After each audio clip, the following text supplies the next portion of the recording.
अस्सलाम वालेकुम students, 9th class. Chapter number 9 है ट्रांसफ़र ऑफ हीट। टॉपिक है हमारे पास थर्मल कंडक्टिविटी, जिसमें सबसे पहले rate of flow of heat को डिस्कस करेंगे। आमतौर पे हीट का जो फ़्लो है वो डिफरेंट मटेरियल्स के अंदर डिफरेंट होता है। फॉर एग्ज़ाम्पल अगर हम मेटल्स की बात करें तो मेटल्स के अंदर फ्री इलेक्ट्रॉन्स की वजह से जो हीट का फ़्लो है वो रैपिडली होता है as compared to insulators such as wood है और रबड़ है। तो इंसुलेटर्स के अंदर तो बिल्कुल नहीं होता और मेटल्स में सबसे ज़्यादा होता है और तेज़ी से होता है। अब इस चीज़ को अंडरस्टैंड करने के लिए हम सपोज़ कर लेते हैं कि हमारे पास एक सॉलिड ब्लॉक है। ये हमारे पास सॉलिड ब्लॉक है, इसके दो फेसेस हैं, एक ये है और एक ये है। इनमें से हर एक का क्रॉस सेक्शनल एरिया ए है। हम क्या करते हैं, ये दोनों जो अपोजिट फेसेस हैं इनमें से किसी एक को हीट प्रोवाइड करते हैं, हीट अप करते हैं T1 टेम्परेचर तक। तो T1 टेम्परेचर जब हम प्रोवाइड करेंगे तो गर्म हिस्से से ठंडे हिस्से की तरफ जब हीट जो है वो फ्लो करेगी तो वो T सेकेंड के अंदर जो है वो T1 से T2 फेस की तरफ जो है वो फ्लो करना शुरू कर देगी। अब हीट का हॉट एंड से कोल्ड एंड की तरफ फ्लो करना यूनिट टाइम के अंदर, वो हमारे पास ट्रांसफ़र ऑफ हीट कहलाएगा। यानी कि एक जो एंड था उसको हमने हीट अप किया T1 टेम्परेचर तक, तो वो एंड अब हॉट हो गया। हीट हमें पता है कि वो फ्लो करती है हॉट एंड से कोल्ड एंड की तरफ।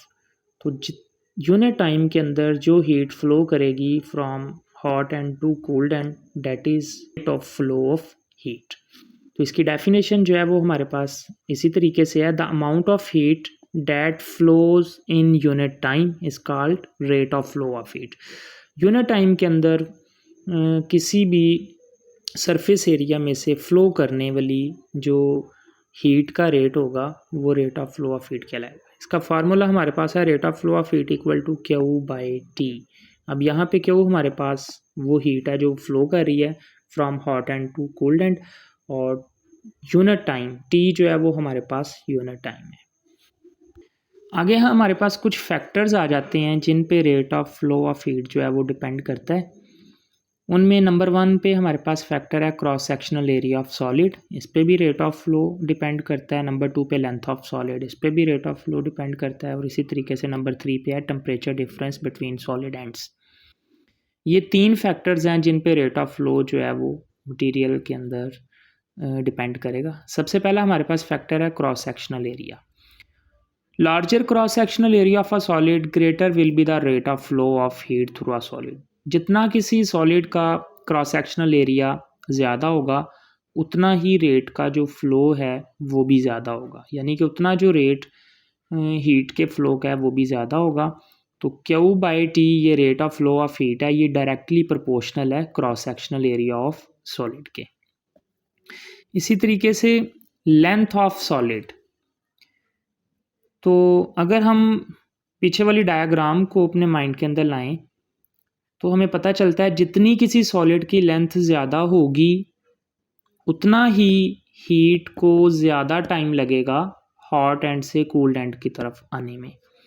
तो जितना टाइम ज़्यादा लगेगा उतना ही हमारे पास rate of flow of heat जो है वो फिर कम हो जाएगा। तो larger is the length between hot and cold ends of a solid, more time it will take to conduct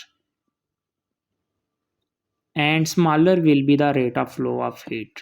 तो जितनी किसी सॉलिड की लेंथ ज़्यादा होगी उतना ही हमारे पास जो रेट ऑफ फ्लो है वो कम हो जाएगा। यानी कि यहाँ पे जो rate of flow of heat है वो इन्वर्सली प्रोपोर्शनल है लेंथ ऑफ सॉलिड के। तो ये 2 फैक्टर्स हैं जो हमने आज डिस्कस किए हैं, cross sectional area of solid and length of solid.